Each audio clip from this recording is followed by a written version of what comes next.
We live in a world that's all about the big, flashy gestures, right? But what if the most powerful kind of kindness is, well, the kind you can't even see or hear? That's what we're diving into today, the art of silent kindness. All right, so let's break this down. On one side, you've got the kindness that shows up on your social media feed, the big, visible stuff that's absolutely vital. But on the other side, there's something deeper, something more subtle. It's not about what's said out loud, but what's felt in those quiet spaces between us. It's the stuff that really nurtures our shared humanity. So, what is this kindness beyond the noise?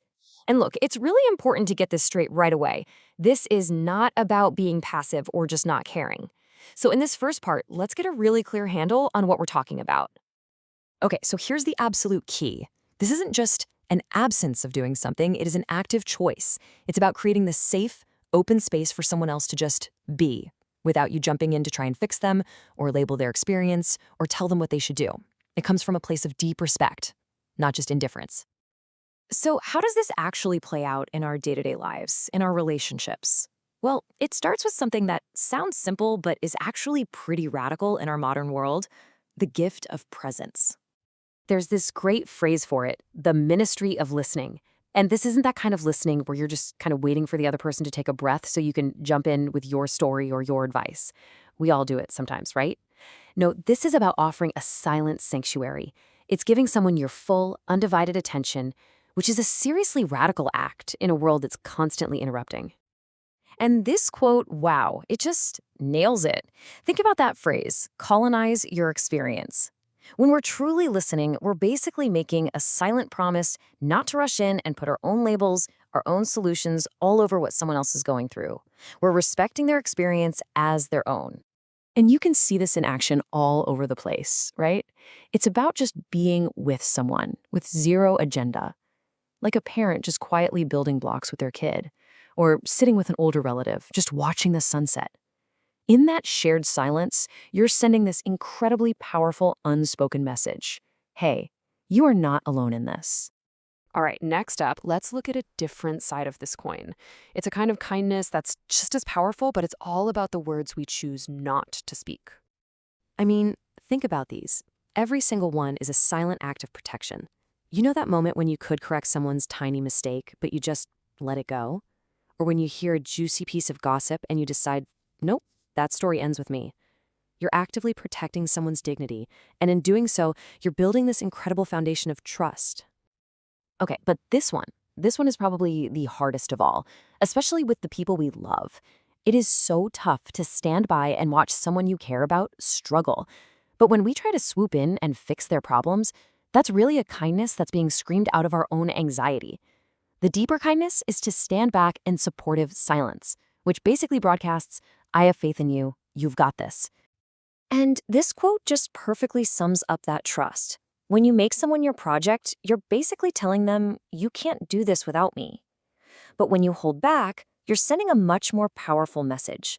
I will not disempower you. I believe in your strength, even if you're struggling to find it right now.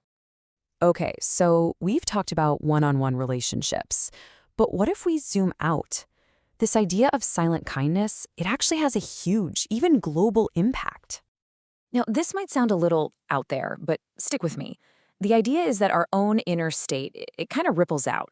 So when you take a moment to find some genuine peace inside yourself, through meditation or a quiet walk, whatever, you're basically making a little silent donation of peace to a world that desperately needs it. You're helping to clear the air.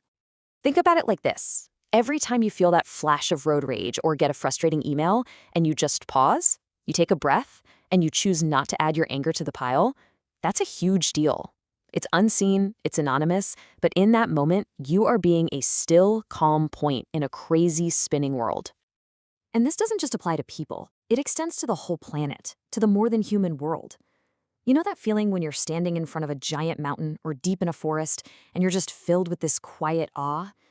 In that moment, you're not trying to take anything or use anything. You're just appreciating. That's a form of silent kindness too. Okay, this is really important. We have to be super clear here. Silent kindness is not an excuse for being passive when you should be speaking up. It is not about cowardice when there's injustice happening. That's a whole different thing. So this is the question we have to ask ourselves, and we have to be honest about it. When I'm choosing to be silent, is it to create a safe, loving space for someone else? Or am I just hiding because I'm afraid of conflict? And this table just lays it all out crystal clear. Look at the difference. It all boils down to your motivation. Is it love or is it fear? One is an active choice to empower someone else. The other is a passive escape to protect yourself. And the results, well, they could not be more different. One leads to trust and connection. The other can lead to real harm. So the big question is, how do we actually do this? How do we practice this in a world that is just so loud and so obsessed with performance and being seen? All right, here are 3 really practical steps to get started. First, you gotta start with yourself. Find some inner quiet. Then you have to become aware of that impulse we all have to jump in, to comment, to fix things, and you just start to notice it and let it go. And finally, you start listening on a deeper level, asking, what's really needed here? My words or just my quiet presence? When you really think about it, practicing silent kindness connects us to a pretty deep truth. I mean, look at the most powerful forces out there.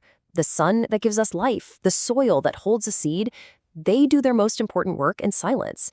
And real love, well, it often works the same way. And that really gets to the heart of it. The goal isn't to be the hero who fixes someone. It's about having the humility to just get our own ego out of the way, to become like a clear, calm window, so that the other person can see their own light, their own strength reflected back at them. You know, choosing to do this in our culture, it's a pretty radical act. It's a quiet rebellion against all that noise. It's a way of saying that the most important things that happen between people don't happen in grand declarations. They happen in the quiet, powerful currency of just being present. So I'm going to leave you with this question to carry with you. This isn't about planning some huge, grand gesture. It's about today. Look for one small moment, a moment where you can offer the gift of your quiet presence, your silent support, or your loving restraint. What quiet kindness will you offer the world today?